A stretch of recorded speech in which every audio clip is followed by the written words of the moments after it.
J'aurais dit en premier lieu à travers les patients qu'on soit au cabinet, et on a vu un petit peu l'évolution de notre exercice en regard de l'évolution de la demande de soins, avec au début, en médecine générale, on a été confronté à beaucoup d'interrogations, d'angoisses, de comment s'approprier cette crise qui arrivait d'un coup et qui modifiait le quotidien de chacun.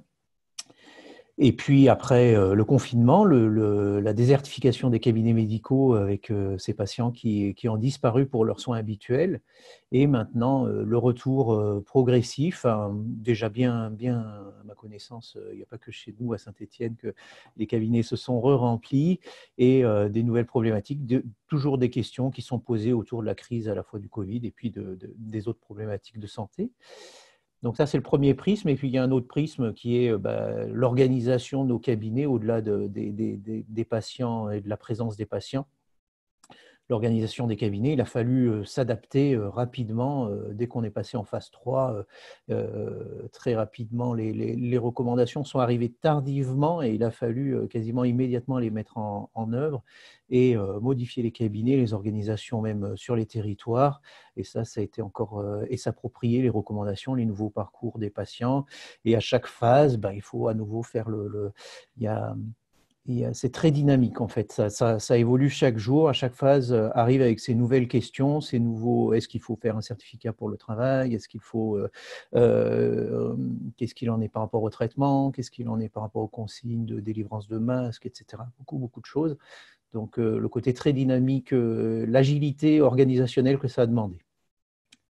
Voilà, et puis peut-être le troisième aspect, le troisième prisme, qui est peut-être plus disciplinaire en général, et je pense que là-dessus je peux refléter sans risque une perception générale des médecins généralistes de France, où quand même on a senti que voilà, du côté disciplinaire, on était peut-être un petit peu la troisième roue du carrosse. Alors une certaine méconnaissance de ce qui se passait en ville.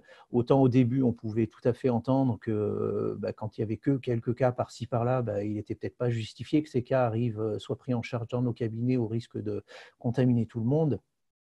Mais quand on est passé en phase 3, voilà, la majorité des patients par rapport au Covid sont passés dans les mains de leurs médecins traitants, et avec beaucoup d'enjeux qui sont là. Et là-dessus, on a l'impression que c'est très resté dans l'ombre, que les caméras sont restées braquées sur les services de réa, où il se passait des choses, mais voilà, il y avait aussi besoin peut-être de montrer une réalité. On a peut-être besoin encore après, dans le décours de cette crise et dans la post-crise qui suivra, d'arriver à montrer ce qui s'est passé, qu'est-ce qui a été et pas été dans nos cabinets. Cette crise, effectivement, sur le partage d'informations a été assez intéressante. Elle a bousculé beaucoup de choses, beaucoup de pratiques, individuellement, mais aussi collectivement et sur les territoires. Alors, du point de vue de l'information, j'aurais tendance à dire deux choses. D'abord, pour pouvoir partager l'information, il faut qu'elle existe, et ça, c'est pas simple. Du coup, de la créer, de la structurer, pour pouvoir la transférer.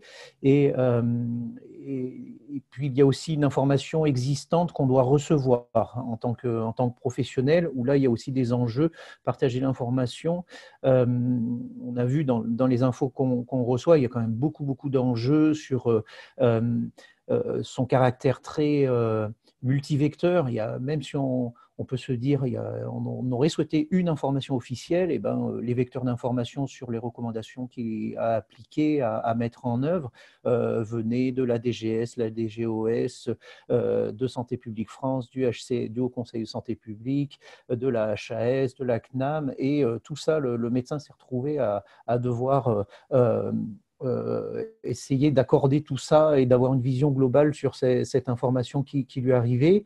Au milieu de ça, il y a un certain parasitage de cette information, avec beaucoup de choses à éluder qui ne nous concernaient pas, parce que pas ciblé sur le médecin, je veux parler pour les généralistes, mais pas ciblé sur les généralistes. Il y a des choses pour la médecine hospitalière, par exemple, au milieu. Et puis, il y avait des scotomes, Donc là, à l'inverse, des questions manquantes où autant les grandes questions classiques sont reprises 10 fois dans chaque vecteur, autant certaines questions se retrouvaient sans réponse et il y a eu tout un enjeu à faire remonter ça rapidement pour obtenir l'information adaptée. Voilà beaucoup d'infos, beaucoup d'enjeux sur l'information qu'on reçoit et puis après sur celle qu'on crée et qu'on a besoin de se transmettre. Euh, on a vu se former spontanément des organisations territoriales, des groupes WhatsApp, hein, tout bête, où là on se dit, oulala, il n'y avait pas la sécurité, etc. Mais finalement, on est revenu à l'ambition la plus pragmatique de tout ce qui était appelé par les institutions qui souhaitaient mettre en place des organisations territoriales un peu superstructures administratives comme des communautés professionnelles territoriales de santé. Et quelque part, elles ont émergé, mais d'une manière plus bottom-up, hein, on commence par, finalement, on a un besoin d'échanger l'information et on va se lier en groupe WhatsApp avec les pharmaciens, avec les infirmières et échanger tout ça aussi au cours de la télémédecine, voilà, pour avoir un tiers à disposition à domicile qui permet de faire le tiers pour les téléconsultations dans certains cas. Et du coup, il y a tout ce réseau qui s'est mis en place, plus informel. Et là, on est plus dans une dynamique inverse, quoi, de formalisation progressive de cette information. Tout le monde se voulait soutenant sur le recueil d'informations, puis tout le monde y trouvait un intérêt, bien entendu. Et on a vu un peu les limites de ce qui existait dans nos logiciels, par exemple. On a eu peu de possibilités d'implémenter des nouveaux, des systèmes existants, de les relier et d'y avoir accès directement à l'intérieur des logiciels. Alors, dans une moindre mesure, certains logiciels ont réussi à le faire, mais on a senti cette difficulté-là et souvent, il y avait d'autres interfaces à aller chercher, que ce soit pour faire de la téléconsultation, que ce soit pour aller chercher de l'information utile pour la prise en charge du patient. Et c'est peut-être un enjeu futur, je trouve, par rapport au développement de la télémédecine très fort qui a eu lieu pendant cette crise. C'est peut-être d'essayer de ne pas faire les mêmes erreurs qu'on a eues avec les logiciels, où on se retrouve aujourd'hui en médecine générale avec un foisonnement d'offres de logiciels très variés, même s'il y a un cahier des charges des logiciels médicaux, on se retrouve quand même avec des logiciels qui sont peu compatibles entre eux. Un médecin qui veut changer de logiciel, c'est très, très compliqué. Et peut-être que pour la télémédecine, on va avoir le même problématique avec des recueils d'informations des acteurs divers et variés dans tous sens et qui ne seront peut-être pas tous très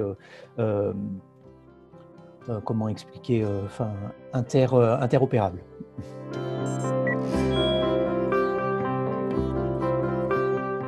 S'il y a bien une profession où on gère quand même l'incertitude, qu'on le veuille ou non, ce n'est pas pour s'en prévaloir, mais c'est un état de fait. En médecine générale, les pathologies sont rarement typiques, les patients sont rarement, ils n'avalent pas tout ce qu'on leur demande, ils ne sont pas prêts, ils ont peut-être particulièrement envie de mettre leurs priorités dans la balance. Les données scientifiques ne sont pas toujours existantes de manière orientée, issus de notre terrain. Et ça a des impacts. Si on regarde les données qui sont sorties, par exemple, tout bêtement sur la fièvre, les données dans les premiers rapports du Haut Conseil de santé publique, la notion était qu'il y avait 98% de patients Covid qui avaient de la fièvre. Et en fait, ces données chinoises provenaient, en Chine, le système de soins primaires est quasiment inexistant en ambulatoire, tout est très concentré sur l'hôpital, et donc provenaient de patients qui avaient des pathologies assez évoluées. Et il a fallu un certain temps pour se rendre compte que finalement, la fièvre n'est peut-être pas aussi ubiquitaire en médecine générale chez les patients suspects de Covid. Et ça change quand même très concrètement la donne. Et du coup, de ne pas disposer d'informations qui soient basées sur des patients qu'on voit dans notre contexte, ça peut nous amener à faire des bêtises très concrètes dans la prise en charge, des erreurs.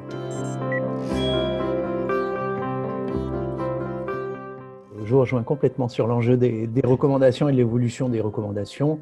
En contexte d'incertitude, on n'a pas besoin l'information Il y a une grande question, qu'est-ce qu'on entend par recommandation? Est-ce qu'on en attend que simplement il nous fasse le point sur tout ce qui est de niveau de preuve extrêmement élevé et quelque part que tout le monde sait, ou presque, mais à ce moment-là qui est très pauvre et qui répond qu'à des fragments de questions qui donnent des grands axes de prise en charge? Ou est-ce qu'on essaye justement d'utiliser ces recommandations pour aussi parler des choses qui ont un faible niveau de preuve ou qui sont discutables? Et à ce moment-là, peut-être que la recommandation, le résultat de la recommandation ne doit pas forcément être une seule prise en charge en disant, voilà, s'il y a peu de niveau de preuve, peut-être que les choses peuvent se discuter avec le patient. Et aujourd'hui, les recommandations ne s'autorisent pas encore à proposer plusieurs options de prise en charge en disant, voilà, aujourd'hui, on peut voir de deux manières la question qui se pose de façon très concrète et on vous propose deux manières d'y répondre. Voilà les arguments pour et contre pour chaque option et vous pouvez peser ça en situation avec le patient. Et si vous le faites, votre prise en charge, quelle qu'elle est là sur une de ces deux manières, ne faites pas un mix des deux ou un ni l'un ni l'autre. Ça vous donne, c'est quand même très pratique pour le praticien et le patient. Et je crois que voilà, ça fait partie des types d'évolution qu'on appelle. La première chose, c'est vraiment d'inciter le patient à sortir de l'émotion. Voilà. Et on a vu, je trouve malheureusement autour de cette crise, autant la science en soi est quand même faite pour justement se détacher de l'émotion et essayer d'aller voir ce qu'il y a derrière l'émotion. Malheureusement, j'ai l'impression que la science s'est beaucoup imprégnée d'émotions dans la manière dont elle a été traitée pendant la crise, et peut-être qu'il faut la remettre en place maintenant dans les discussions qu'on a, de se dire, voilà, remettre la science à sa place, à la fois pour la désaffectiver, et puis peut-être aussi, en voulant trop centrer sur la science, on a vu dans cette crise des personnes qui voulaient appliquer la science telle qu'elle, voilà, et distinguer la science finalement du côté pratique. C'est pas la science dit, donc il faut faire tel quel. Il y a d'autres dimensions dans l'implémentation de la science en pratique. Il y a d'autres dimensions à prendre en compte. C'est quand même la base de l'EBM. C'est pas qu'il n'y a pas que les données scientifiques. Il y a les données du patient, les données du contexte médical. Et ça, on l'a bien vu, d'essayer de demander un conseil scientifique uniquement avec des arguments scientifiques, de prendre des décisions qui sont plus d'ordre de la politique, de la cité, de la gestion de la cité. C'est deux choses différentes. La science est là pour amener des arguments, mais elle ne constitue pas une vérité, elle est là pour argumenter. Et en plus, on voit que on a bien vu aussi que la science était tout un spectre de niveaux de preuve. Il n'y avait pas une chose scientifique, donc elle est vraie, et une chose non scientifique, donc elle n'est pas vraie. C'est simplement un argumentaire. Et donc, voilà, pour lutter contre les fake news, remettre la science à sa place, à la fois dans le côté émotionnel, affectif, parce que si on prend une décision sur un aspect émotionnel et quelle que soit l'option qui est prise dans la décision, on peut tirer le mauvais numéro et avoir l'effet secondaire, le risque qu'on essayait d'éviter. Et pour assumer ce risque-là, si on a tiré la mauvaise carte, il vaut mieux que la décision en amont n'ait été prise de manière rationnelle, réfléchie et pas émotionnelle. Et puis la deuxième chose, c'est qu'est-ce qu'on fait de la science? Est-ce qu'on l'applique ou est-ce qu'on peut non pas aussi prendre un peu de distance et essayer de peser cette science, la prendre comme un argument plus que comme une vérité? Le premier, c'est vraiment c'est créer de la donnée en ville. On n'a pas de données systématiques. Quelque part, il était presque trop tard pendant la crise pour se mettre à créer de la donnée. On a besoin de systèmes de recueil de données qui permettent d'avoir un tableau de bord de ce qui se passe en ville de manière pérenne, constante, et qui permettrait de mieux affronter les crises, de mieux s'adapter. J'ai parlé de la fièvre, de découvrir voilà, la fréquence de la fièvre, la prévalence de la fièvre dans les cas Covid. On pourrait avoir plein d'autres exemples, l'anosmie qu'on a quand même découvert très tardivement. Pas qu'elle n'ait pas été signalée très, très tôt, mais par contre, il y a eu tellement de symptômes atypiques qui ont été signalés très tôt qu'il a fallu le temps de faire un peu le tri dans ces différents symptômes, et on était un peu démunis parce que pas de données structurées disponibles en recueil de base. Ça, c'est le premier aspect, donc le recueil disposé de données. Le deuxième, je pense, c'est plus dans la relation à la science, évoluer là-dessus et désaffectiver la science et essayer de de la retrouver à sa juste place dans la décision médicale et puis dans notre société, dans ce qu'on en fait. Le troisième point, ce serait sur l'efficacité de cette information. On a vu que l'information pouvait être tellement présente que trop d'informations nuit à l'information, et travailler autour de, de, de l'efficacité de cette information en la ciblant, en la rendant pertinente, cohérente et qu'elle puisse être assimilée par le praticien.